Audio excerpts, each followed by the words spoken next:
To the south of the Glen lies, in my opinion, one of Scotland's most majestic mountains, and it's aptly named Peak of the Mountains, and I think it should be on everybody's to-do list. Anyway, on today's adventure, I'm aiming to get to the top of this mountain, which is the highest in the area, but it wasn't going to be easy, and the mountain had a few surprises and a few stings in its tail before I made the summit. Join me as I head up this fantastic mountain.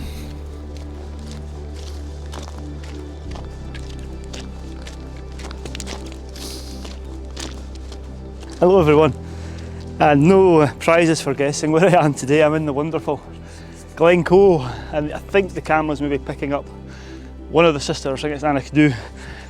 Anyway, today's plan is to go up a mountain, hopefully get to the top of it, which I think is one of the most impressive mountains in Scotland. It's maybe overshadowed a wee bit, maybe not, by a mountain a wee bit further down the road, but I think this one is hard to beat really, and I'll come on to those reasons in a minute.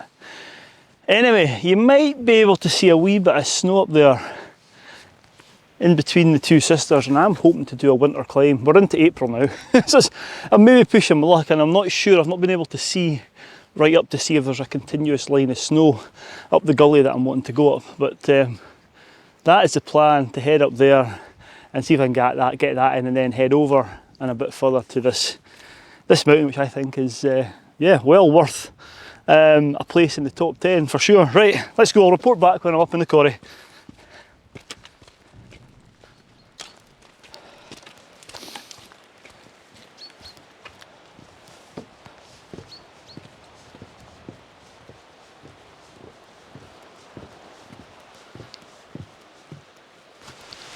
I tell you, it's a steep old pool. This bit isn't, obviously, but you're going from the car park up to about 900 metres.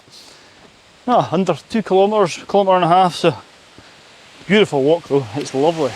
You follow this burn all the way up, and there's all these tumbling waterfalls.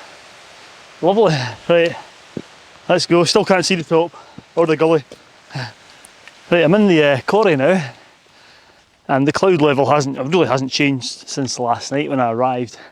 I stayed up in the van last night, and you can see up here, usually I just had my binoculars out, and it's hard to see the gully. There is snow there, and I do know, looking at through the web, there were some ascents of this gully 3 or 4 days ago, but it has been mild since then. So I'm going to go and have a wee look. I'm going to head further up, and we'll see if we got that way or not. If I don't, I've got a plan B, a plan C and a plan D, so let's hope plan A works. Let's go and have a look and see.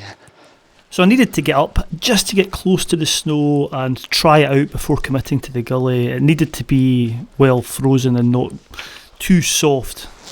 A bit colder up here, which is a good sign. I'll put my hood up. Still can't quite see round the corner. But I should be able to in the next 10 minutes to see if this gully is complete.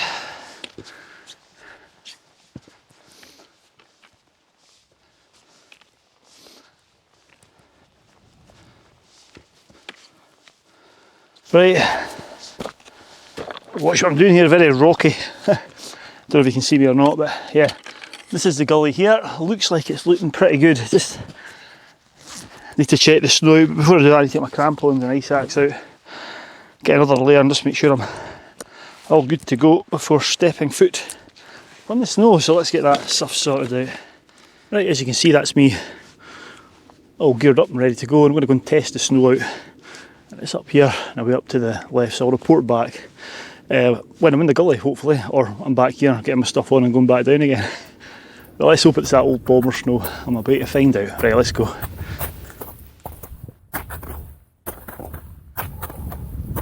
Oh, eyes are watering. Right, I'm about halfway, well, more than halfway up the gully. Just got a wee seat here. It's been quite steep as expected.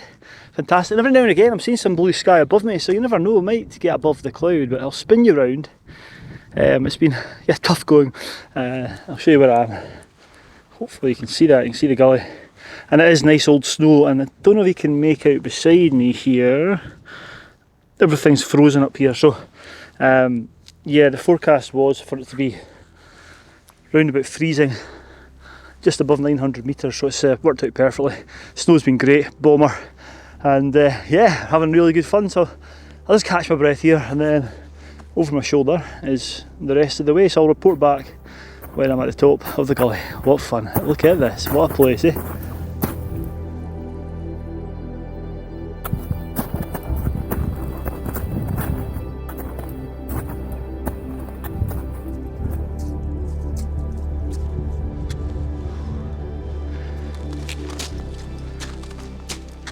What a place to be, eh? Getting towards the top now, and the snow, as I said before, is getting better and better. It's a wee bit granular at the bottom, but soon, yeah, it was just soon frozen and solid. So another 5 minutes and I'll be at the top. But I tell you what, it's been a while since I've done this and my calves are aching. There is a bit of blue sky up there. I'm feeling hopeful. So I'll bring you back when I'm at the top of the gully. This is called Broad Gully, by the way. It's probably one of the easier gullies. Probably holds the most snow as well, which is why I'm able to do it into April. So anyway, let's get to the top and see what the view's like. Oh.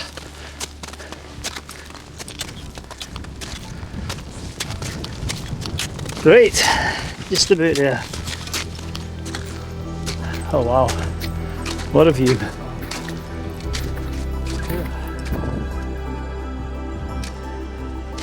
Oh wow. Well, we're just below the cloud. That's Bidi and Nambian, which is the mountain I was talking about. I'll come on to that in a wee while. But we're going to go to the top of this mountain first and then decide whether we're going to go over here. Oh, it's very nice. It's Brock Inspector weather, but for now it's time to get the poles back out, put the axe away, get the harness off, get the crampons back in the bag, and maybe put an extra layer on because there's a bitter easterly wind blowing.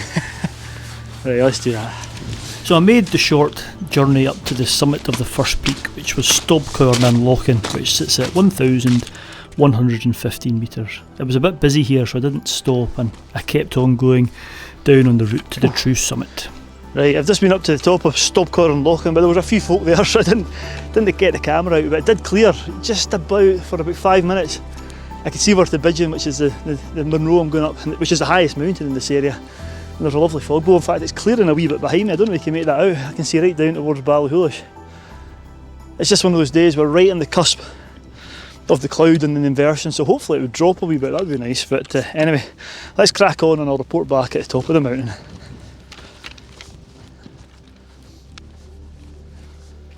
Bidgeon nan Bian is the 24th highest Munro in Scotland. And because of its height, it does hold on to more snow than some of the lower peaks round about it. And as I headed up, there was patches I couldn't avoid really. And yeah, I was glad I had the winter gear with me. If I wasn't kicking steps, I was back on with the crampons and out with the ice axe quite a few times. But I tell you what, it was absolutely glorious. Sweeping snowy ridges and views coming and going out of the cloud. What a place to be.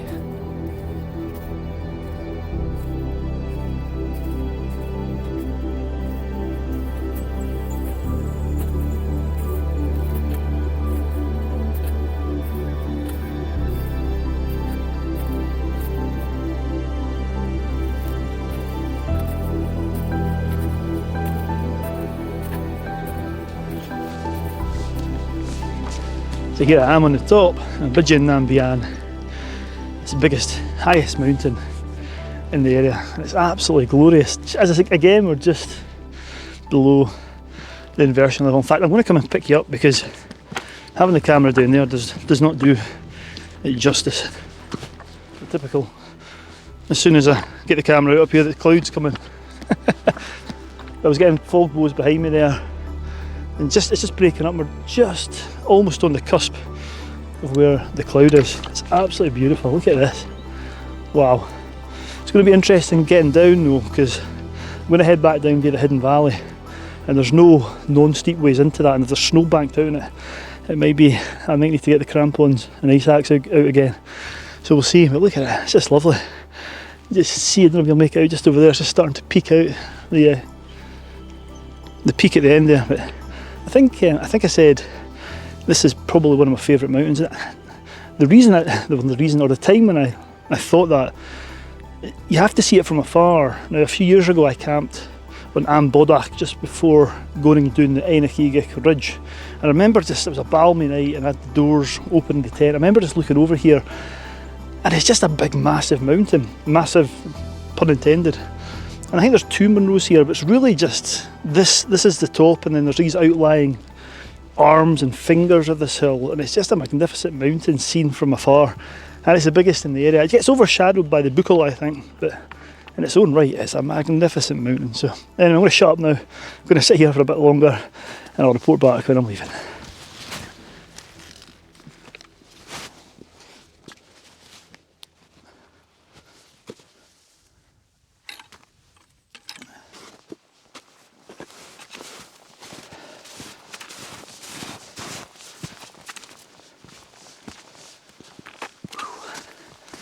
Still a few ups. I'm heading down, but the ridge is undulating.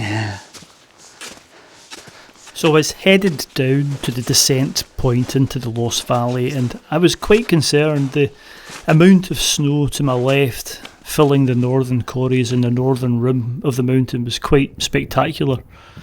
Anyway, that was more pronounced as I dropped below the cloud and got a better view of where I was hoping to go and what lay ahead of me. Gotta get down there somehow. It's going to be a steep descent.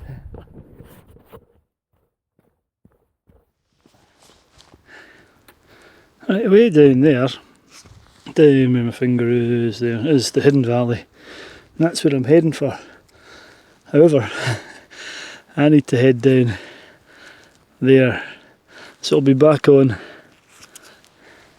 Turn you around. It's going to be back on with the crampons and get the ice axe out. To be on the safe side, it is steep. I've done it before. It's blooming steep. I can see it now. So I'll need to just have my wits about me. Be safe. I'll probably put my helmet back on as well. Get down, and then once I'm down the path, it should be fine. So I'll probably report back when I get my crampons on. If not, hopefully down in the Hidden Valley. Right, let's go. Right, let's make the top of the steep section. To get these away and get my crampons on. I don't know if you can see, the clouds actually lifted, and you can just about see the top of Stopcar Loching, and yeah, it's a lovely view. Getting the tops are all coming out now. It's beautiful. Right, let's get this stuff on. I'll report back when I'm down. This is tough work. It's quite steep. Front pointing on the way down. I'll show you where I've come from. Up there. Yeah. I knew this was coming. I've done this before in the spring, so yeah, I wouldn't try this. It's another reason why always to bring your ice axe and crampons with you. So yeah, put the camera away and I'll report back when I'm down there. So after some time I eventually made it onto the less steep slopes, and the camera shots that I've got doesn't do it any justice. It feels vertical, although it's not vertical, especially at the top. And yeah, mountaineering skills are required. Crampons, ice axe, essential, and knowing how to use them properly as well. It has consequences if you were to fall off there. Oh, well, that required concentration. Just shows you still need your axe and crampons well into, I always say into May sometimes. You ain't coming down that or going up. In fact, there was a few folk trying to go up it without crampons. They weren't going anywhere. So anyway, behind me that you can't see it, I'll put some footage up now. It's a great view down the Lost or Hidden Valley. That's where I'm going to be heading to this now. So I'll take the helmet off. No more snow now. So it'll be nice to get the crampons off and yeah, pulls out. Right, time to get going. Not left anything. Right, let's head back down. I'll report back to you down at the Hidden Valley. Right.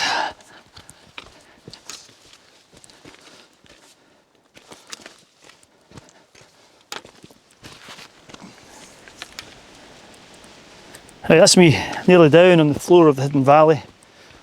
I'll spin you around and show you where I'm about to walk on to. Yeah, there we go. Hopefully the camera's picking it out alright. This is the Lost or the Hidden Valley. It's a lovely, lovely spot. And it's raised up from the main valley and you can't see it when you're driving past. And apparently the story that everyone knows is that they used to hide the cattle up here. McDonald's perhaps, I don't know. And I think there's also legend that after the massacre of Glen Coe, some of the McDonald's fled here to try and get away from the Campbells, but it's a lovely spot. I've never actually camped here. It's a very, very popular camp spot. In fact, I can see a tent there already, and I can understand why. So let's head down and I'll report back later on. So down I headed through the atmospheric Lost Valley. It really is a special place. And from here it's not much of a walk to get back down out past the Sisters of Glen Coe and back towards the van, and that's exactly what happened. I was soon finding myself back at the van. Okay, right, that's us back in the van. What a great adventure it is. I tell you what, I'm absolutely knackered. That's taken me about 8 hours, I think, there or thereabout, and it was a proper mountaineering trip, winter mountaineering. Broad Gully was fantastic as always, and the snow was bomber. That frost had just done enough to solidify it. Unfortunately, I'd also done it at the other end, and I kind of knew that might be the case. I've been up and down that way in the winter before, and it's steep. That was the toughest part, actually, was dropping into the hidden valley without the right gear. I wouldn't have, there's no way you would have gone down that way. You would have had to come back up and over Bidgeon to come back. But anyway, yeah, talking of Bidgeon, what do you think? I think that should, I just think it's definitely should be in everybody's top 5 mountains. It's got so much going for it. It's just such a big sprawling mountain, lots of different valleys. You know, and you've got the other valleys. Gosh, shoot me down, glens. I was only saying that for the non-Scottish viewers, honestly. Lots of different glens and ridges, even dropping down into the Glen side to explore. So I think I need to do a bit more exploring from that side, to be honest with you. But anyway, fantastic day. Again, I think the message is, I don't know when this will be out, but we're into April, even into May, you get these snow patches. Just remember to bring your axe and crampons if you're coming up to the high mountains, because even it just takes the smallest patch of snow, and you sometimes need them. And another thing is, micro spikes would not have worked. You don't even think about coming up them. There's a big difference between micro spikes and crampons. They wouldn't have worked coming down that slope, let's put it that way. Take my word for it. Anyway, right, I've had a Lauren, a sausage, a roll, a cup of coffee, and I'm going to head home now. So thanks very much for watching. Stay safe out there as always, and I'll see you on the next adventure. Right, let's go home.